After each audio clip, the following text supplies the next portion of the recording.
Welcome to our channel. Today we're diving into a sensitive and complex topic, prostitution. Now you might be thinking, which country is number one? Well, buckle up, because ranking countries based on the world's oldest profession isn't exactly like choosing your favorite ice cream flavor. It's a lot more complicated and frankly a lot less delicious. Before we get into it though, we have to address the elephant in the room, or should I say the elephant in the brothel. This video contains mature content and viewer discretion is advised. We're going to be talking about sex work, which means we're going to be talking about sex, and not the fun rom-com kind, more like the kind that makes your parents uncomfortable at the dinner table. Over the next few chapters, we'll be taking a look at the legal landscape, the societal impact, and the often heartbreaking realities faced by sex workers around the globe. Because believe it or not, behind the statistics and the moral debates, there are real people with real stories. So, if you're ready to learn and maybe have your preconceived notions challenged, then let's get into it, shall we?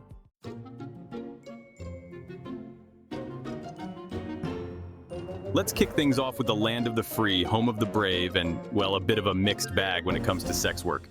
The United States, ladies and gentlemen, where prostitution laws are about as clear and consistent as a toddler's interpretation of tax law. You see, in most of the US, buying or selling sex is illegal. It's a criminal offense, punishable by law. But, and this is a big but, it's not illegal everywhere. Nevada, for example, has legalized prostitution in certain counties, creating a sort of what happens in Vegas stays in Vegas unless it involves a legal transaction for sexual services situation. Now, you'd think this patchwork of laws would make it easy to track the number of sex workers in the US, right? Wrong. Because of the legal gray areas and the stigma surrounding sex work, getting an accurate count is about as likely as finding a sober person at a frat party. However, various organizations and studies estimate that there are hundreds of thousands, if not millions, of people involved in the sex trade in the US. And that, my friends, is a whole lot of people operating in a system that often fails to protect them.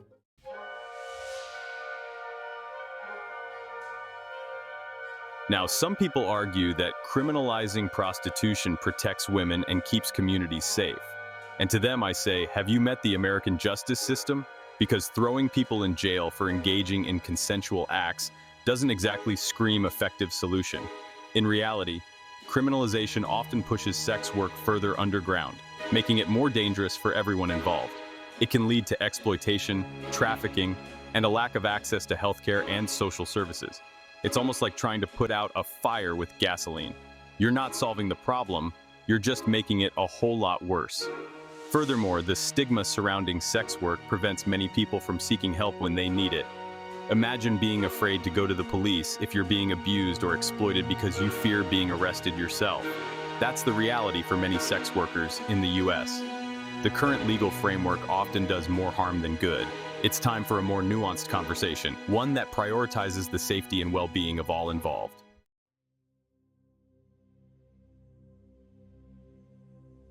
Now, it's important to remember that sex work is not a monolith. It's a diverse industry with a wide range of experiences. Some people enter sex work by choice as a way to make a living or explore their sexuality. Others are forced or coerced into it, often due to poverty, addiction, or lack of other options. It's crucial to acknowledge and understand these different experiences. We can't talk about sex work without talking about trafficking, exploitation, and abuse. These are real and pressing issues that demand our attention. At the same time, we also need to recognize the agency and resilience of sex workers who are advocating for their rights and fighting for decriminalization. These are the voices that are often silenced or ignored, and it's time we start listening.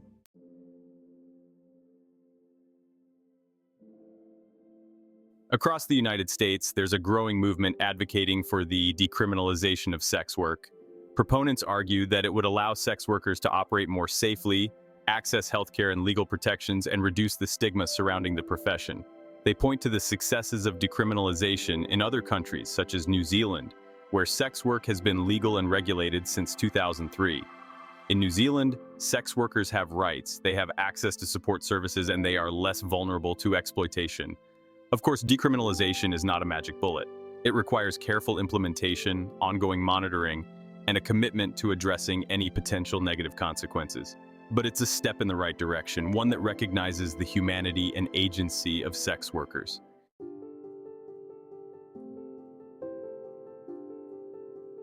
So, where does that leave us? The United States, despite its claims of freedom and liberty, has a long way to go when it comes to sex work. The current legal framework is confusing, contradictory, and often harmful. It's time for a national conversation, one that moves beyond tired moral arguments and focuses on evidence-based solutions. We need to listen to sex workers, address the root causes of exploitation, and create a system that prioritizes safety, health, and human rights. Until then, the lives and livelihoods of millions of Americans remain shrouded in legal gray areas and societal stigma. And that's a problem, America, a big one.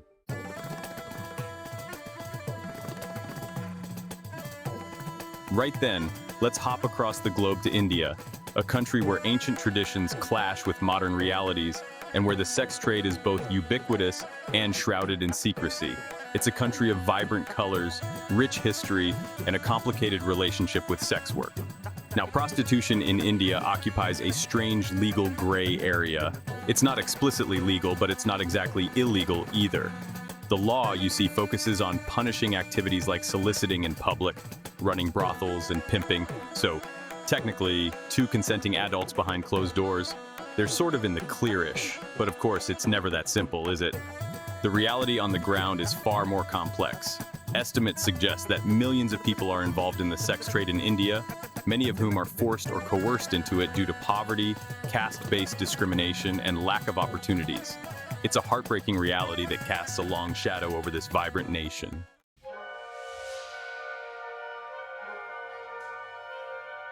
To understand the complexities of sex work in India, we need to delve into its history.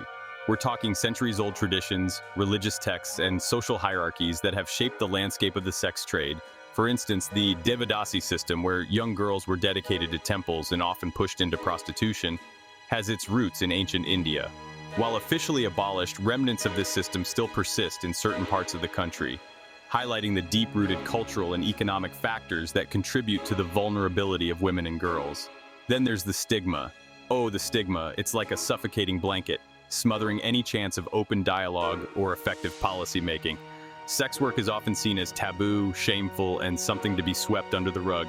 And as we all know, ignoring a problem doesn't make it magically disappear.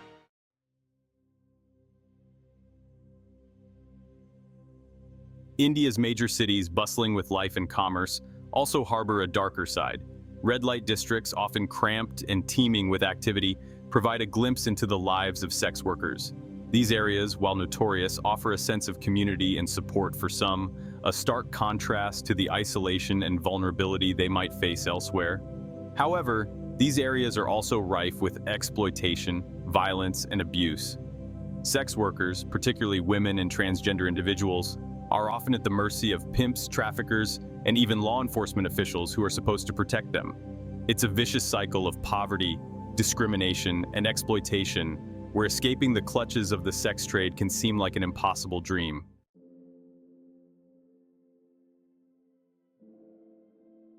Despite the grim realities, there is a glimmer of hope. Across India, numerous NGOs and organizations are working tirelessly to support sex workers, provide healthcare, education, and legal aid, and advocate for their rights.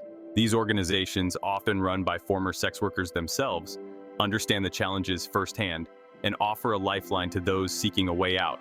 They're fighting for a future where sex work is decriminalized, where sex workers are treated with dignity and respect, and where exploitation has no place. It's a long and arduous battle, but these individuals and organizations are making a difference, one life at a time.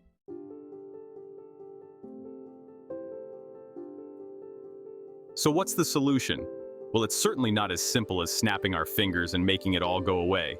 It requires a multi-pronged approach, one that addresses the root causes of poverty, empowers women in marginalized communities, and provides viable alternatives to sex work. But it also requires a fundamental shift in attitudes. We need to start seeing sex workers as human beings, deserving of respect, dignity, and the same rights and protections as anyone else. Only then can we hope to create a society where sex work is decriminalized, exploitation is eradicated, and everyone has the opportunity to live a life free from fear and abuse.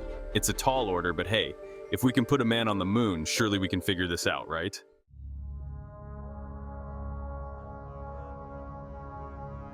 All right, strap in, folks, because China's relationship with prostitution is about as clear as a Beijing morning rush hour in a sandstorm. Officially, it's been illegal since the communists came to power in 1949, like a game of whack-a-mole where the moles are wearing tiny mouse suits.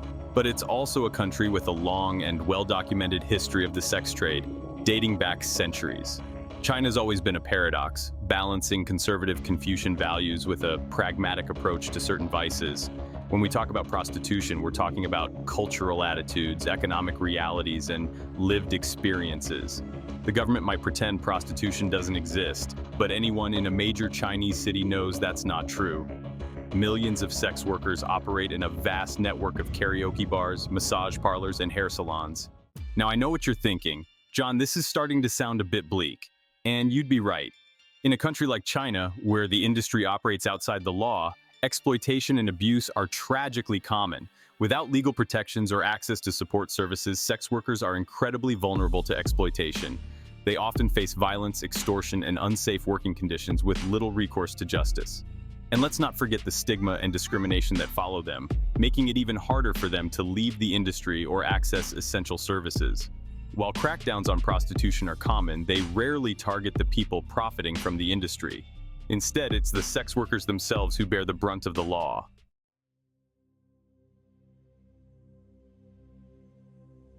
One of the key drivers of China's massive sex industry is internal migration. Every year, millions of people leave rural villages for the bright lights and economic opportunities of China's booming cities. They're looking for a better life, a chance to escape poverty and provide for their families. But the reality they often face is harsh. Many find themselves trapped in low-wage jobs with grueling hours and few prospects for advancement. And for some, particularly women, the sex industry can seem like the only viable option. They're lured in with promises of easy money and a glamorous lifestyle, only to find themselves trapped in a cycle of exploitation and abuse. Now, I know what you're thinking, but John, surely there are other options for these women, and you'd be right in a perfect world. But the reality is that many lack the education, skills, or connections to access better opportunities. They face discrimination, prejudice, and a system that often seems rigged against them. And when you're struggling to survive, desperate times, as they say, call for desperate measures. It's a heartbreaking cycle, fueled by poverty, inequality, and a lack of opportunity. And it's a cycle that's incredibly difficult to break.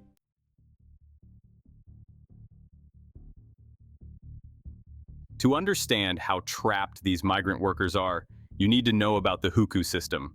It's a household registration system tying social services to your birthplace. Think of it as a bureaucratic straitjacket.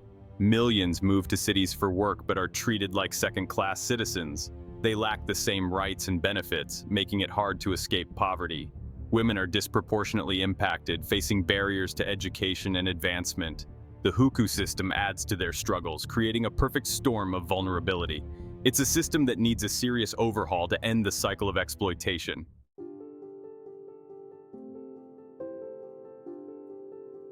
So where does this leave us? Well, China's approach to prostitution is a messy, complicated tangle of contradictions, exploitation, and moral hypocrisy. The government's attempts to eradicate the industry have only driven it further underground, making life even more dangerous for sex workers. The real tragedy is that by refusing to acknowledge the complex realities of the industry, China is failing to protect its most vulnerable citizens. Instead of addressing the root causes of prostitution like poverty, inequality, and the lack of opportunities for women, the government is content to simply sweep the issue under the rug, pretending it doesn't exist. But here's the thing, ignoring a problem doesn't make it go away. It just allows it to fester and grow. And until China confronts its hypocrisy and starts treating sex workers like human beings deserving of rights and protections, the cycle of exploitation will continue, hidden in plain sight.